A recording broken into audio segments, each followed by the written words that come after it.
When you hear the word shortage, what comes to mind? Probably something dramatic, right?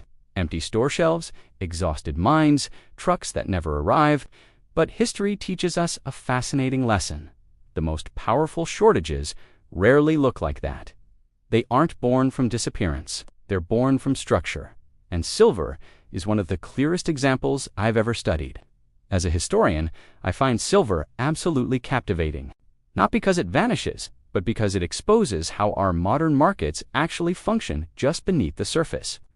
It shows why that feeling of scarcity is often the result of hidden mechanics rather than a world that's run out of metal. For thousands of years, silver has lived a double life.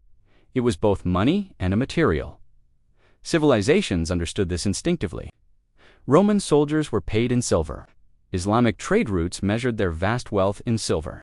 Entire maritime empires balanced their global economies on the flow of silver, long before paper promises and digital entries ever existed. When modern states eventually removed silver from our daily currency, they didn't remove its importance. They only changed where the pressure would appear. And today, that pressure shows up not as absence, but as friction. See, modern silver markets are not structured around individuals like you and me, buying a few coins.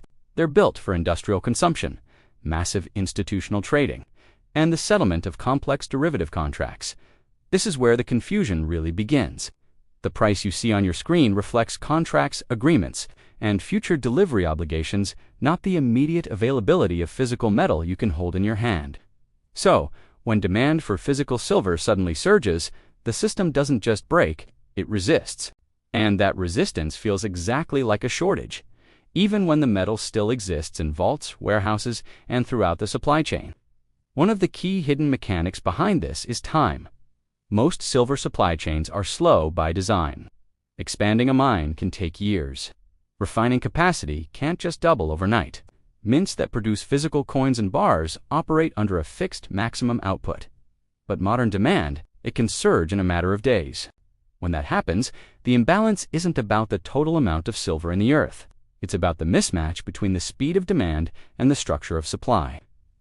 Every major silver stress event in history follows this same pattern: a sudden rush, a slow response, widening price premiums, and then the inevitable panic narratives.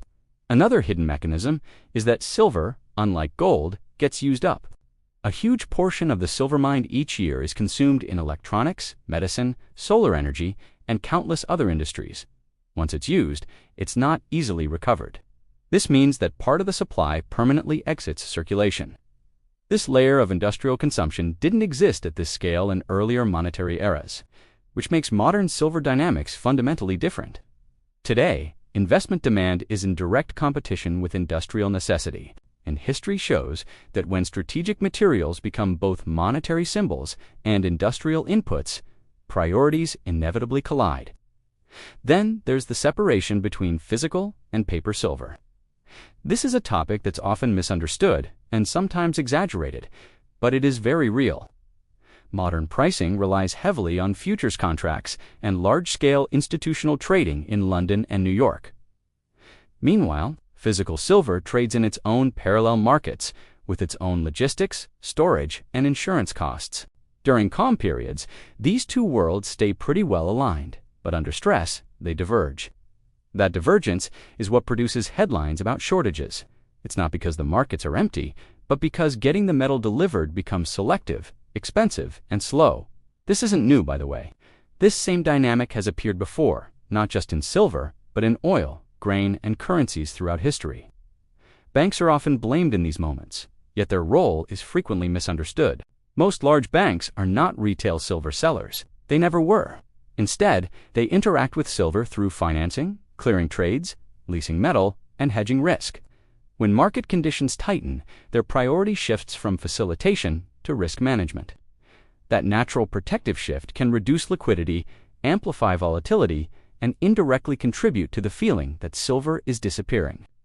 In reality, access is simply being rationed by the system's structure, rather than by some official decree.